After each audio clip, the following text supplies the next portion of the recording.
छात्रों, स्कूल की online classes में आपका हार्दिक स्वागत। मैं पवन कुमार शर्मा। परिमेय संख्या से शुरुआत करते हैं। फर्स्ट चैप्टर है परिमेय संख्या। परिमेय संख्या किसे कहते हैं, इसके बारे में अपन आज चर्चा करेंगे। परिमेय संख्या ऐसी संख्या जो अंश बटे हुए हर के रूप में हो तथा हर का मान शून्य नहीं हो, यानी हर नॉट इक्वल 0, उसे परिमेय संख्या कहते हैं। एक बार वापस देखते हैं। ऐसी संख्या जो अंश बटे हुए हर के रूप में हो तथा हर का मान शून्य नहीं हो, उसे परिमेय संख्या कहते हैं। इसकी एक और परिभाषा है जिसको अपन इस रूप में भी लिख सकते हैं। परिमेय संख्या की परिभाषा को, ऐसी संख्या जो p बटे हुए q के रूप में हो तथा q का मान शून्य नहीं हो, उसे परिमेय संख्या कहते हैं। ऐसी संख्या जो p बटे हुए q के रूप में हो तथा q का मान शून्य नहीं हो, उसे परिमेय संख्या कहते हैं। यहाँ पर अपन लिखते हैं जैसे 7 बटे हुए 5, 7 बटे हुए 5, 7 अंश है और 5 हर है, तो ये एक परिमेय संख्या है। ऐसे और अन्य उदाहरण भी अपन ले सकते हैं, जैसे 8 बटे हुए 3, ये भी एक परिमेय संख्या है क्योंकि इनको अपन अंश बटे हुए हर के रूप में लिख सकते हैं। और एक चीज यहाँ पर मैंने लिखी कि हर का मान कभी 0 नहीं हो सकता है। जैसे किसी भी संख्या में यहाँ लिख रहा हूँ जैसे 8 बटे हुए 0, ये एक परिमेय संख्या नहीं है। क्यों नहीं है? किसी भी संख्या में अगर अपन 0 का भाग देते तो अनंत उत्तर प्राप्त होता है, तो ये एक परिमेय संख्या ना होकर इसको अपन परिमेय संख्या नहीं कह सकते हैं। तो यहाँ पर हम ये चीज लिख सकते हैं कि किसी भी संख्या में अपन 0 का भाग देते हैं तो अनंत उत्तर प्राप्त होता है। तो इसको अपन नोट करके लिख लें यहाँ पे। तो ये चीज अपने को लिखनी है, यहाँ पे नोट लगा के लिखना है। किसी भी संख्या में, किसी भी संख्या में शून्य का, किसी भी संख्या में शून्य का भाग देने पर अनंत प्राप्त होता है। अनंत, किसी भी संख्या में शून्य का भाग देने पर अनंत प्राप्त होता है। जैसे कि ये उदाहरण और देख सकते हैं अपन, 7 में अगर अपन 0 से डिवाइड करते हैं, यानी 7 में अपन 0 का भाग देते तो अनंत आता है। अब एक चीज और अपने को ध्यान रखनी है, अगर किसी भी संख्या को अपन 0 से गुणा करते तो क्या वैल्यू आती है। किसी भी संख्या को अगर अपन 0 से गुणा करते हैं तो उसका मान, संख्या का मान 0 हो जाता है।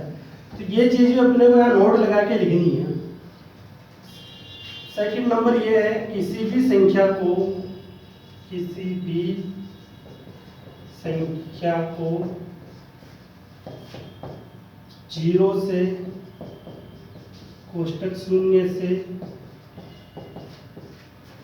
गुणा करने पर मान 0 प्राप्त होता है। किसी भी संख्या को 0 से गुणा करने पर मान 0 प्राप्त होता है, चाहे वो कितनी बड़ी संख्या हो। अगर उसको अपन 0 से अगर गुणा कर देंगे तो उसकी वैल्यू 0 हो जाएगी। यहाँ पर एक उदाहरण और लिया, जैसे मैंने 10 को अगर मैं 0 से गुणा करूं तो इसकी वैल्यू 0 हो जाएगी, क्योंकि अपन 0 से गुणा करते ही वो संख्या हमेशा 0 हो जाती है, कोई सी भी संख्या हो। जैसे यहाँ पर मैं ले लूँ 1000, 1000 मल्टीप्लाई 0, तो इसका मान भी हो गया 0। अब अपन पढ़ेंगे परिमेय संख्याओं के बारे में पढ़ रहे हैं, तो परिमेय संख्याओं का योग पढ़ना, घटाव पढ़ना, गुणा पढ़ना और भाग पढ़ना है। तो सबसे पहले अपन पढ़ेंगे परिमेय संख्याओं का योग। फर्स्ट हेडिंग लगाएंगे परिमेय संख्याओं का अपन योग कैसे करते, जोड़ते कैसे, उनको अपने को पढ़ना है। उनका जोड़ कैसे होता है वो चीज सीखनी अपने को। तो फर्स्ट लिखेंगे परिमेय संख्याओं का योग। परिमेय संख्याओं का योग, फर्स्ट है परिमेय संख्याओं का योग। अगर दो परिमेय संख्याएं देर की हो तो अपन उनको जोड़ कैसे करते वो चीज सीखनी है। सबसे पहले मैं यहाँ लिख रहा हूँ 7 बटे हुए 3 प्लस 4 बटे हुए 5 का योग कीजिए। योग कीजिए, ये दो परिमेय संख्याएं दी मेरे को और मेरे को इनको योग करना है। तो योग कैसे करते हैं, तो ये हल 7 बटे हुए 3 और 4 बटे हुए 5, जो भी अपन संख्या लेते हैं उसके जो हर में जो संख्या होती है उसका अपने को एलसीएम लेना। जो भी संख्या ले रहे हैं उसमें के हर में जो संख्या होती है उसका एलसीएम लेना है। तो हर में यहाँ पर अपने पास 3 और 5, 3 और 5 का एलसीएम लेना है। 3 और 5 का अपन एलसीएम लेंगे। एलसीएम लेने के लिए अपन क्या करते हैं, सबसे पहले छोटी से छोटी संख्या से इनको डिवाइड करते हैं, भाग देते हैं। अगर इस संख्या में अगर 2 का भाग जा रहा तो 2 से देते हैं, अगर 2 का भाग नहीं जाता है तो उससे बड़ी संख्या लेनी, यानी 3 लेनी, यानी अभाज्य संख्याएं लेनी अपने को सारी। तो सबसे पहले 2 का भाग देख के देखते हैं, पर दोनों में नहीं जा रहा तो अपन वो संख्या नहीं लेंगे। उसके बाद लेंगे अपन 3 का भाग 3 में 1 बार जाता है और 5 में नहीं जाता। जिस भी संख्या में भाग नहीं जाता है उसको अपने को ऐसे के ऐसे नीचे उतारनी है। तो 3 में भाग दिया वो तो 1 बार गया और 5 में दिया तो गया ही नहीं, तो इस संख्या को अपन ऐसे कैसे नीचे उतार लेंगे। 3 के बाद अब देखो वापस अगर 3 का भाग जा रहा हो तो देना है। 1 और 5 बच गए, तो 3 का भाग तो जाते ही नहीं दोनों संख्याओं में, तो इसके बाद आगे वाली नेक्स्ट संख्या लेनी है। 4 का भाग देके ट्राई करना, 4 का भी नहीं जा रहा, सीधा 5 का दे दो। तो 5 का देंगे तो 1 टाइम से 1 तो पहले आ रहा है, इसको ऐसे के उतार, ऐसे का ऐसे उतारना, और 5 में 1 बार गया। अब अपन 3 व 5 का एलसीएम जिनका भी भाग दिया इनको गुणा करना, 3 × 5 यानी एलसीएम आ गया अपने पास 15। 3 और 5 का एलसीएम अपने पास आया 15। तो यहाँ पर लिखेंगे अपन एलसीएम 15, ये लिख दिया मैंने 15। अब इधर 3 की टेबल में 15 कितनी बार में आते हैं, यानी 3 के पहाड़े में 15 कितनी बार बोलते तब आते हैं। 3 की टेबल को अगर अपन 5 बार बोले तो 15 आ जाता है। तो यहाँ लिखेंगे 5 और 3 के जो ऊपर जो संख्या लिख रही है उसको अपन को गुणा करके लिखना है, यानी 3 के ऊपर लिखे हुए अपने पास 7 लिखे हुए, तो 5 × 7। 7 क्यों लिखा, जो भी संख्या अगर 3 के ऊपर है वही लिखनी है अपने को। और 5 कैसे आया, 3 की टेबल यानी 15 कब आते हैं, 5 बार बोलते तब आते हैं। फिर ये प्लस का निशान है तो प्लस उतार देंगे। अब देखो 5 के टेबल में 15 कब आते हैं, 5 के टेबल में 15 3 बार बोलने पर आते हैं। चलो ये लिख दिए 3, गुणा का निशान, 5 के ऊपर जो संख्या आ रही है वो लिखनी है। 5 के ऊपर आ रहे हैं 4, ये 4 लिख दिया। अब देखो 5 को 7 से गुणा करना है, यानी 5 की टेबल को 7 बार बोलना है। 5 की टेबल को 7 बार बोलेंगे तो 35 आ जाएगा, ये लिख दिया 35। फिर प्लस, ये यहाँ लिख दिया प्लस। 3 को गुणा करना है 4 से, 3 को गुणा करते हैं 4 से तो आता है 12 आंसर, बटे हुए 15। अब 35 और 12 का योग करना है। 35 और 12 का योग किया मैंने, 5 और 2 7 और 3 और 1 4, यानी 47 बटे हुए 15। ये इसका आंसर अगर यहाँ तक करें तो भी राइट है, और अगर इसके बाद ये संख्याओं में अगर भाग जा रहा हो तो अपन काट भी सकते हैं। तो ये संख्या अब कटेगी नहीं, तो ऐसे कैसे रहेगी, 47 बटे हुए 15। तो मैंने 2 संख्याएं ली, पर 7 बटे हुए 3 प्लस 4 बटे हुए 5 का योग किया।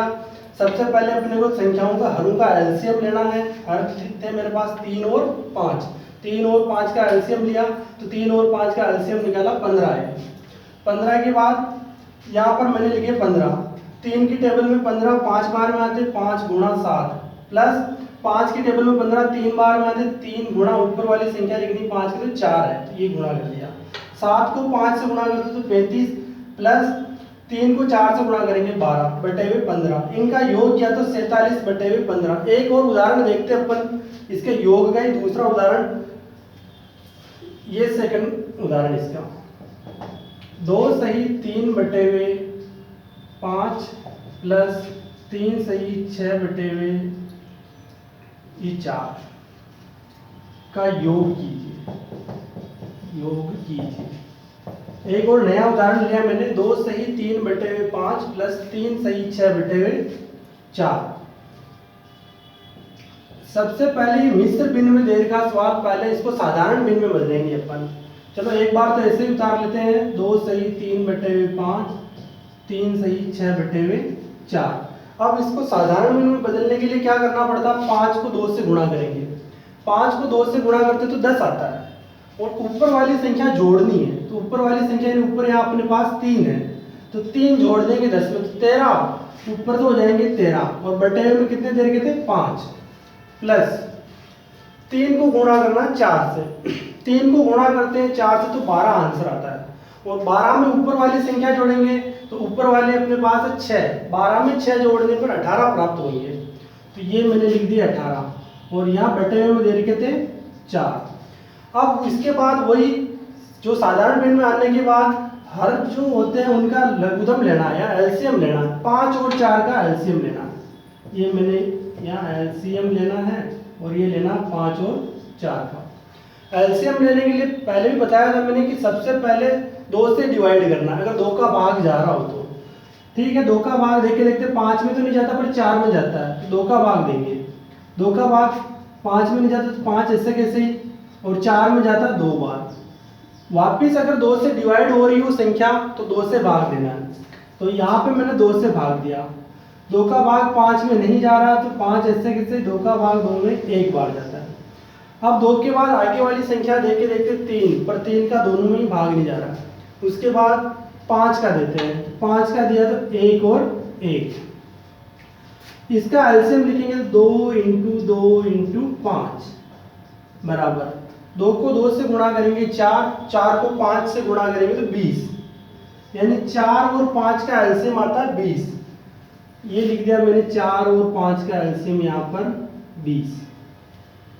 अब ये देखना अपने को कि 5 के टेबल में 20 कितनी बार में आता है।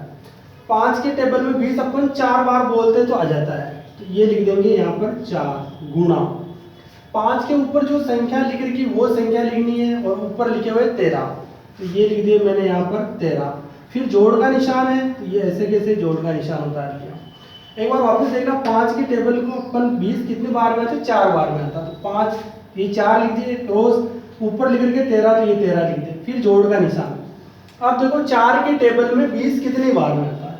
4 के टेबल को अगर अपन 5 बार बोले तो 20 आ जाता है, तो 5 और 4 के ऊपर जो संख्या लिख रखी वो लिखनी है। ऊपर यहाँ पर लिखे हुए 18, ये मैंने लिख दिए 18। अब 13 को गुणा करना है 4 से। 13 को 4 से गुणा करते तो 52 आता है 52, और इसको 18 को गुणा करना 5 से। 18 को 5 से गुणा करेंगे तो आएगा 90 और बटे हुए 20। अब 2 और 0 इनको जोड़ना है, वैसे 52 और 90 को जोड़ना है, तो 2 में 0 जोड़ेंगे तो 2 ही आएगा, और 9 में 5 जोड़ेंगे तो 14 142 बटे हुए 20। इसके बाद यही अपना आंसर राइट है। अगर काटना चाहो इन संख्याओं को तो अपन काट सकते हैं। काटेंगे कैसे, दोनों में 2 का भाग देना अगर जा रहा हो तो, यहाँ पर भाग जा रहा है तो मैं 2 का भाग दे रहा हूँ, तो इसमें जाएगा 71 और यहाँ पर आ जाएगा 10, तो 71 बटे हुए 10 इसके आंसर है। ये जो आज अपन ने पढ़ा परिमेय संख्याओं का योग। अब नेक्स्ट अपन जिस क्लास में पढ़ेंगे आगे वाली क्लास में, उसमें परिमेय संख्याओं का घटाव पढ़ेंगे। तो धन्यवाद।